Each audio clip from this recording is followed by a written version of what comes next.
how much do you love yourself? Because if you understand the value of self-love, you'll never be friends with those type of people. Most of the people out here are running around empty. They have no sense of self, no sense of self-love. When I say self-love, it has nothing to do with celebrity, money, materialistic things, and all of the things that your negative mind could probably go to.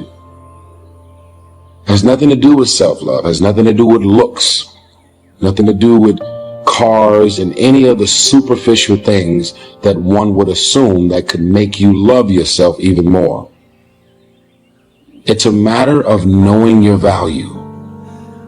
It's a matter of you saying, I don't have to be around these people in these type of environments and situations in order for me to finally see the value in myself. I love me independent of you loving me. I believe in me. I know my self-worth. I am here and I have a purpose. There is no value in having wisdom, knowledge, insight, spirituality, love. Every day, I am a work in progress.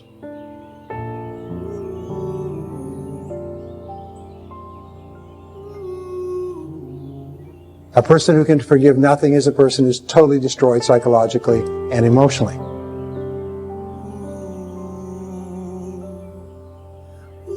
Forgive your parents.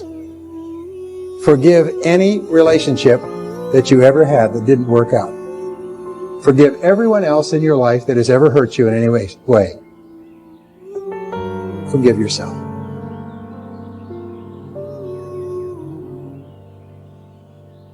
Forgiveness is giving up the hope that the past could be any different. I think for myself, and I know many of you, you think forgiving means accepting what has happened to you.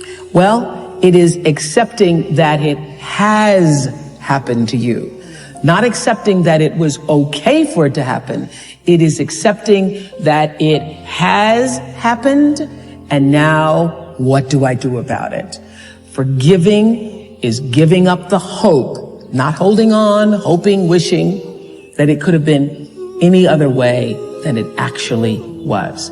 Giving up the hope that the past could be any different. And when I got that, I think it took me to the next level of being a better person, because I don't hold grudges for anything or any situation, and neither should you. It's letting go so that the past does not hold you prisoner, does not hold you hostage.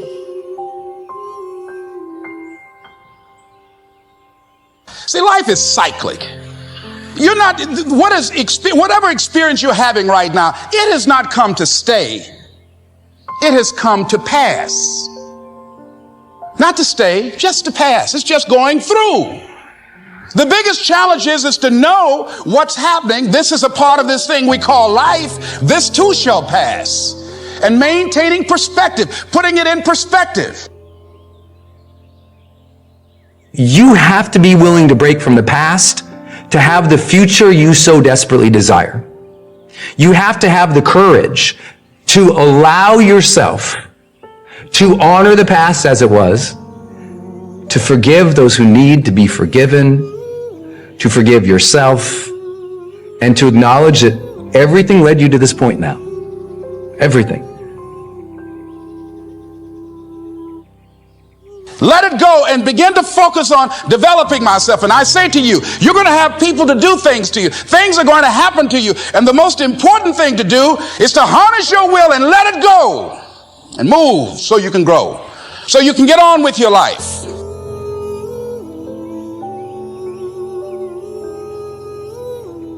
It doesn't matter about what happens to you. What matters is, what are you going to do about it? What are you going to do now, Les? But if you want to begin to move into your own personal greatness, If you want to begin to really enjoy a happy, successful, healthy life, you've got to be willing to go against the tide. You've got to be willing to harness your will. So as you're in the process of reinventing your life, write a description of the kind of person that you want to be. What are the things that you must overcome? What qualities about your personality you know that you're going to have to change because those particular characteristics are liabilities to you? What are your assets? What are your strong points? Look at and evaluating yourself to make that determination. Other thing is that in order to get out of a rut, we need some coaching. Find some trusted critics. People that you know care about you and love you. So there's some things that keeps us from growing and getting out of ruts. Number one, we identify with feedback. We take it personal when someone wants to give us some feedback on where we are falling short and tell us about our blind spots. We want to have everything being positive about us. We're not perfect. It hurts. I have a friend who's a trusted critic. I don't like him, but I love him. He doesn't tell me the things I want to hear. He tells me what I need to hear so I can grow. It hurts. It hurts when he put me on the hot seat. I can't stand it. But that's the only way that I can grow. And I'm glad that he loves me enough to risk our friendship to tell me what I need to hear, not what I want to hear.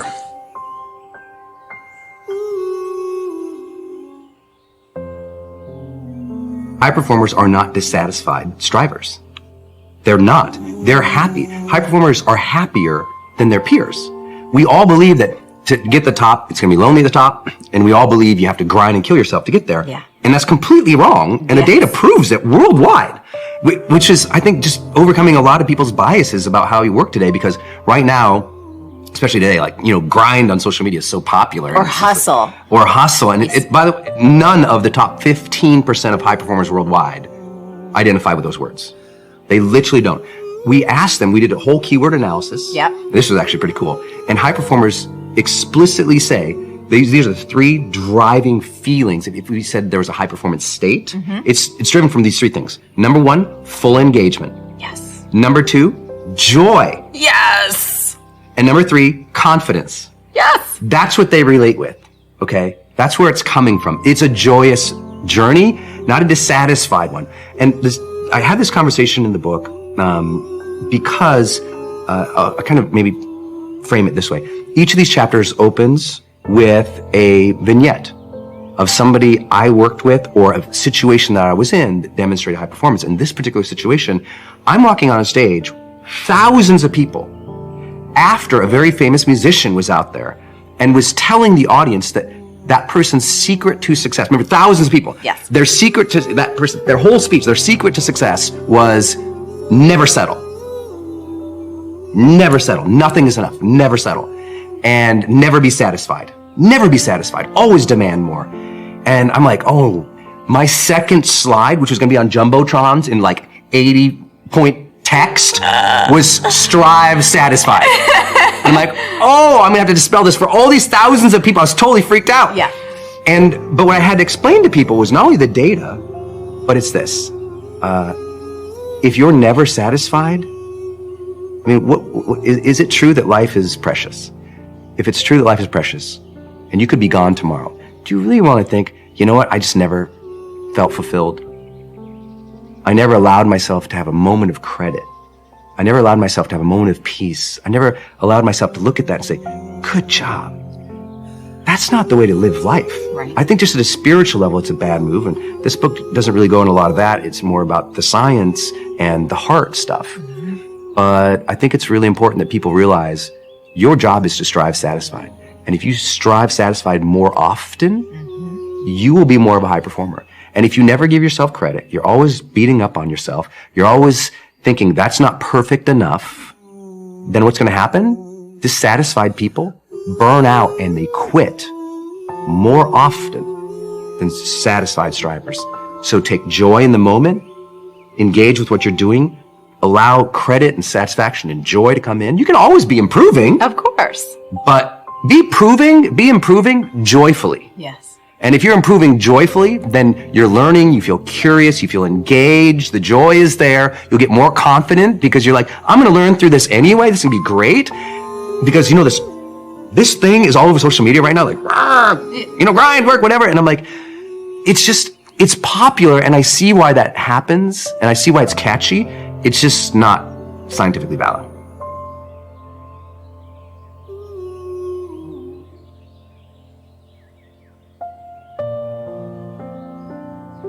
Stop scaring yourself. How often do you terrorize yourself with your own thoughts? You get into absolute terror, and it's only coming from your thoughts. Nobody out there is doing a thing. Sometimes it's an old family pattern. Sometimes we get new things. I would like people, when you have time, to make a list of your fears. Make a list of your fears. And then give yourself the opportunity to turn each fear into a positive affirmation. Turn each one into something positive. And remember, always you are in charge. You are always in charge. See, one idle thought doesn't make a whole lot of difference. Thoughts are like drops of water. You drop a drop of water and it doesn't mean much. But if you keep dropping and keep dropping, you get a puddle on the floor, and then you can get a little pond and a lake, and finally you can create an ocean. And with our own thoughts, we can drown in a sea of negativity, or we can float on the ocean of life. And it's up to us. The thoughts we think accumulate. And what sort of puddles are you standing in? Or are you up to here? Or are you up to here and trying to paddle? What are you doing to yourself? When we're willing to change our thinking, we can change our experiences. And it doesn't matter if you've got a big puddle of negative thoughts. You can move over here and create a puddle of mindfulness, positive thoughts. You can make changes, always. So you want to turn those fear thoughts into positive affirmations. Let them work for you.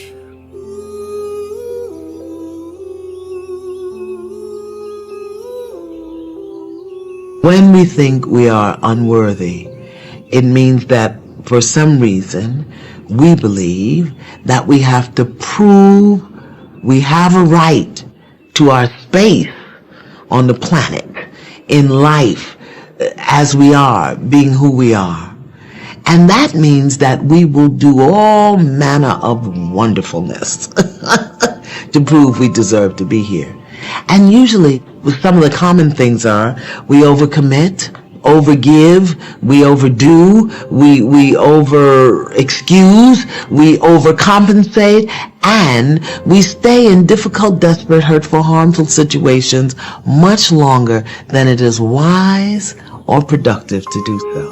Worth, what it is that you expect from the world in response to who you are is very different from value. Self-value means how you hold yourself within yourself and what you expect as a result. Now, in order to get to the worth, if you're not holding yourself within yourself as worthy, then what you expect from the world is surely gonna hurt you. This is what you're going to do. You are literally going to dump out everything that's in your head onto this piece of paper. Every concern, every worry, every to-do, everything that's bothering you, that you're thinking about. For some people especially, they're just experiencing way too much pressure. And that pressure, a lot of times, it's just an imbalance in perspective. And discipline is a matter of the imposition of order, and the order is necessary, especially for people who are hopeless and nihilistic. Your work is going to fill a large part of your life. And the only way to be truly satisfied is to do what you believe is great work. Most people do it for survival. We need to feed our families, we need to survive, it's our career, okay, we have to do it. But to wake up with, my feet and my fingers tingling and say, wow, I have this to do, I have that to do today. And it's an amazing feeling, and I don't take it for granted. You're going to have a hard time thinking about all the options, and you're going to be really attached emotionally. So a lot of us know that. I can get over here But over here, man, this is much better because I got to go through this journey that is not fun. This from 20 to 100%, this shit in between is not fun. Discomfort is your friend. It really is. Like discomfort and not being happy and content with certain situations in life or certain feelings in life. They're massive motivators, and they're amazing at facilitating change. Everything else is secondary. Were the words, stay hungry, stay foolish. It was their farewell message as they signed off. Stay hungry, stay foolish. And I have always wished that for myself. Well, it is scary. I will always say that, especially business, because it's a very scary place to be in. It changes, it goes ups and downs, it has so many ups and downs. To be successful, you have to be able to walk away from a deal. You have to. If you want it bad enough, then people are going to give it to you at Bettons, If you think it sucks, but it's bad, you have losing pessimistic DNA. And if you think it's awesome and phenomenal, you have optimistic winning DNA. And I believe that to be true. And so that's where we're at. That's why people got to understand what is in us. We have no idea until we start trying hard. Is it as enjoyable as it can be?